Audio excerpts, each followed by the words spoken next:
Hi, I'm Jim Gary, and welcome to P32 Workshop. This week I've reinstalled the upper intake manifold along with several associated parts such as a vacuum hose, the thermostat, the EGR, and a new oil pressure sensor. You'll notice that I have an ongoing issue getting the correct parts for my year 2000 P32 Workhorse based motorhome that has a 7.4 liter Vortec engine. Workhorse took over the GMC P32 chassis line, I think back in 1999, but they went out of business altogether by 2008. So it's an orphan vehicle.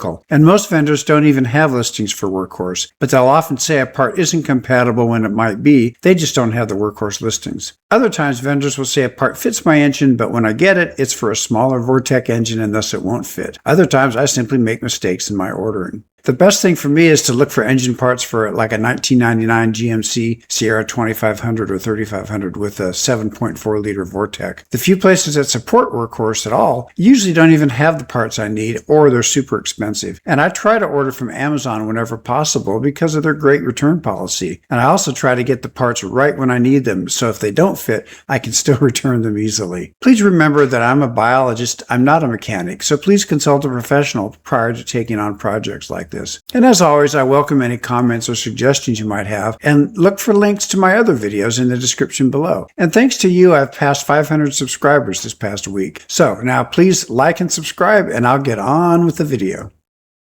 I think I'm going to be putting in a lot of vacuum hoses, so I bought an assortment. And these are all silicone, which I have mixed feelings about because it abrades easily and it cuts really easily. So this came with connectors as well, and it looks like the sizes are 1/8, 3/16, 1/4 inch, 5 and 5/32. I think what I need to connect the lower intake manifold to the fuel pressure regulators is 1/8 inch, so I cut off a couple of inches of it. And here it is in place, no kinks, it went really smoothly on there.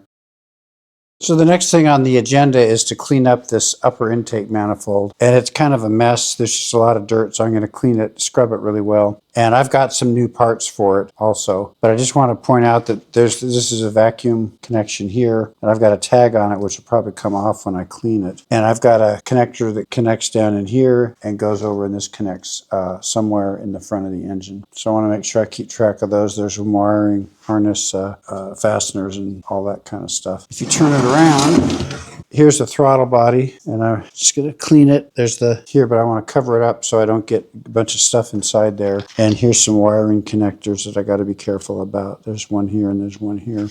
There's another hose connector down here I'll have to figure out. Before I cover this all up, when I put the top on, I want to make sure I replace the tie wrap that was here. And I put these clips back on. This one's fine, but this one's really loose, so I'm going to replace that with a tie wrap as well. I just don't... There, so I think I got it arranged the way it was. It's all nice and snug now. These wires aren't moving around. So I'm going to just start off by vacuuming it.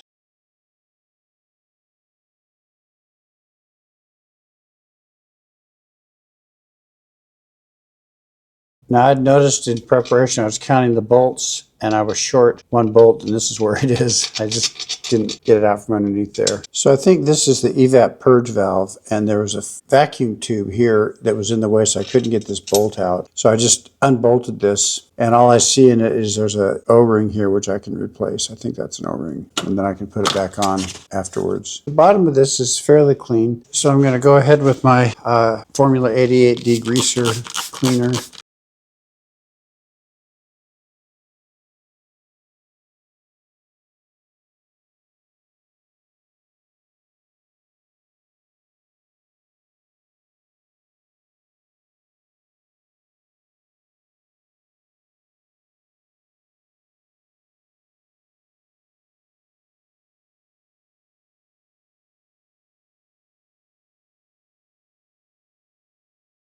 When I was removing the gasket, I saw these aluminum alignment tabs.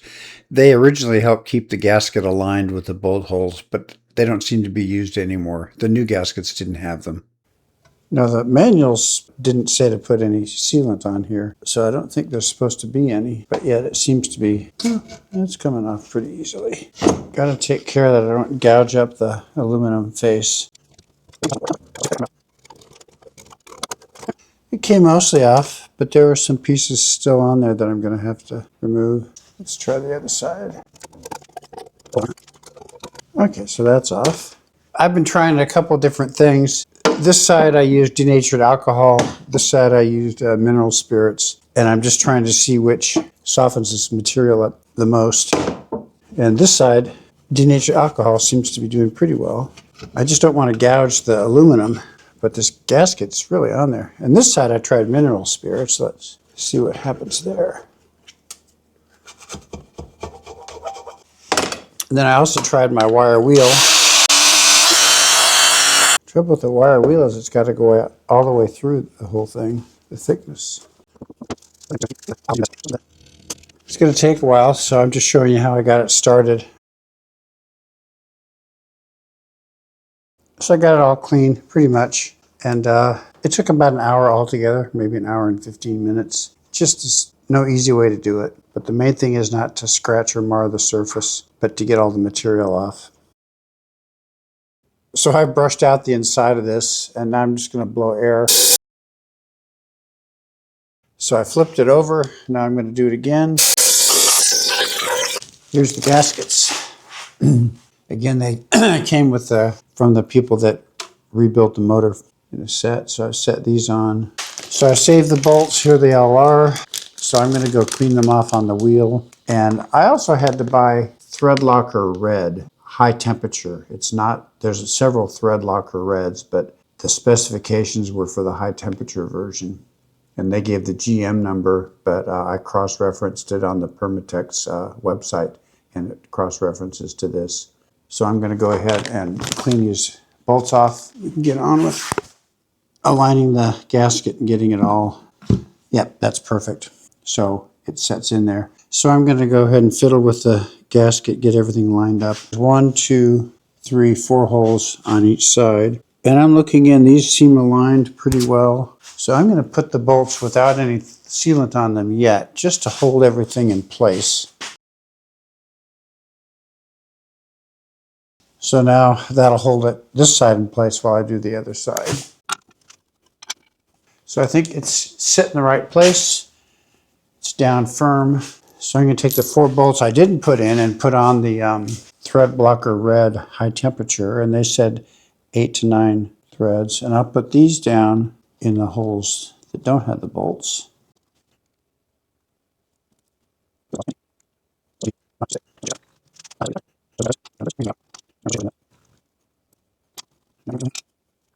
had a heck of a time finding this stuff. None of the local part stores had it. So I finally had to order it from Amazon. Okay, so all 4 on this side are done. So everything's got Loctite on it. Clean off this mess I made where I splashed. For all the trouble I've done cleaning this thing. So now I just want to snug everything down. So I've got my drill, not my driver. And the drill I'm going to set to a very low setting. It runs from 1 to 18. No, 1 to 22. So I'm just going to put it on 6 just to get these down snug. So like before, I've got to put the numbers by the bolts for the order. So this is number 1. I want to take it to 8 Newton meters.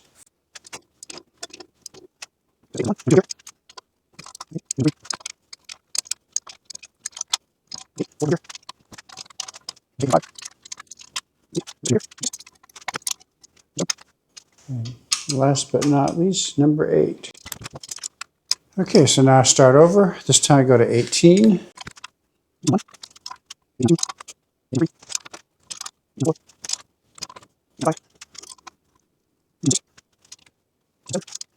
18 on 8. So there we are. The company that remanufactured the engine suggested I put in a new EGR valve. So here it is. It looks the same. Comes with a new gasket, a little metal gasket. So let's see if we can take this off. It's just 2 3/8" bolts. 2. And it just popped right off. Well, since the gasket's stuck to the old one, I don't have to worry about that. So I just got to clean this surface nice. I think I need to scrape this clean. Feels like graphite.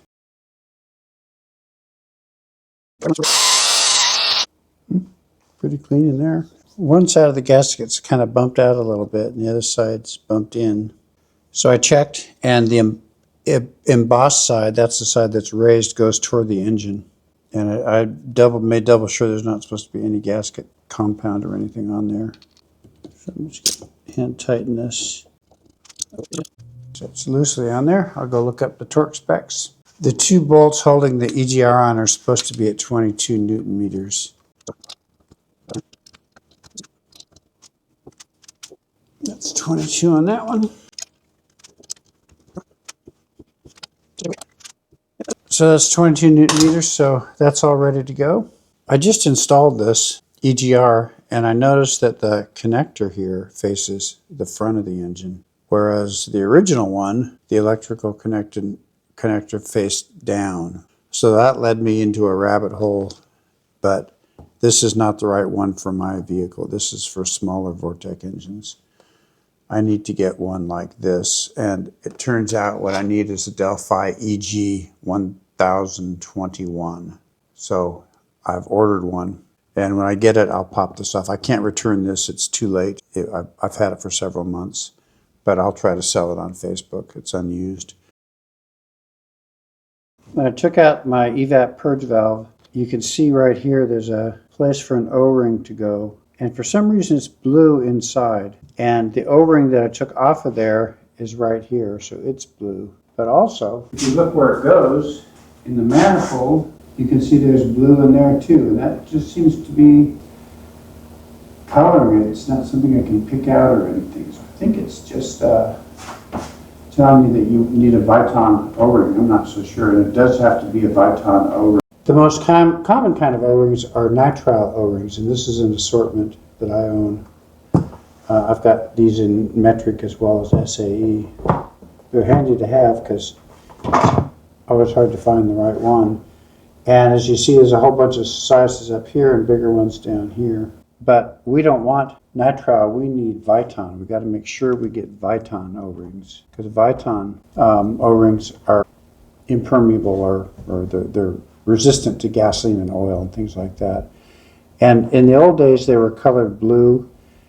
Modern Viton O-ring from my diving days, and it's brown, but it's got a little blue mark on it, exactly the same size.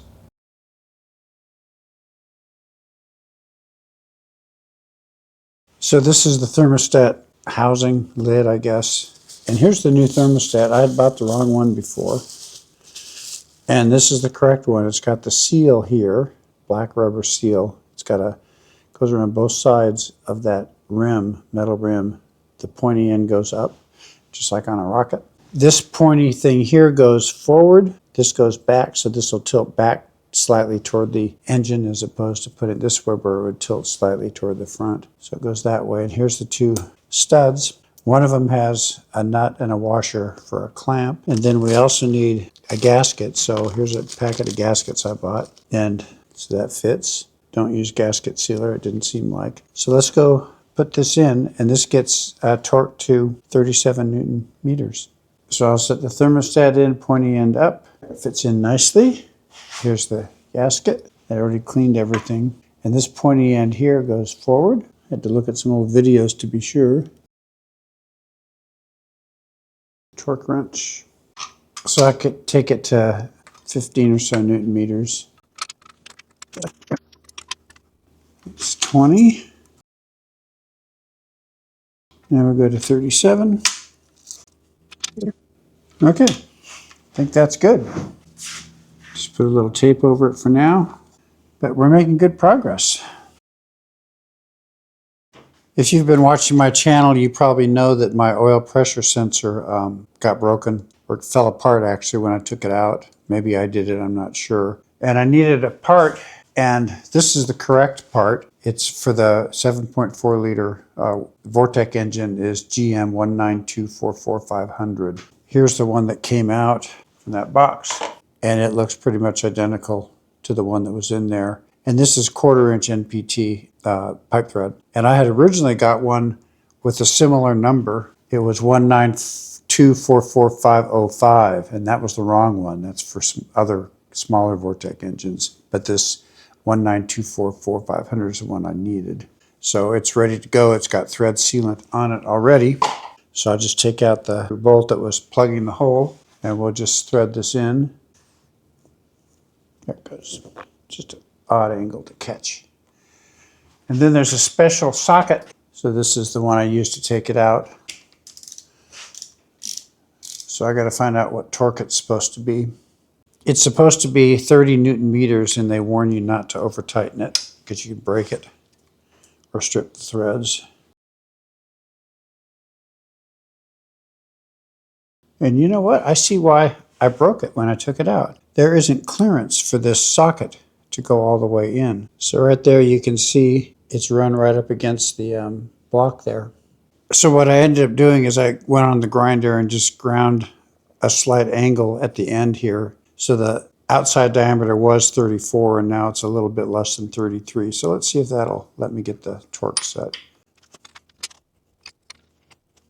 I think it's going to work. So let's see if this will let me get it down to 30 Newton meters where it's supposed to be. It's 25. Yep, 30. Perfect. In the coming week, my plan's to continue assembling the engine, but I'll also drain the transmission, change its filter and oil, and install a new transmission mount. And I'll get the motor mounts in as well. And if you've enjoyed this video, please like and subscribe. Similar videos of mine are linked in the description below. Bye.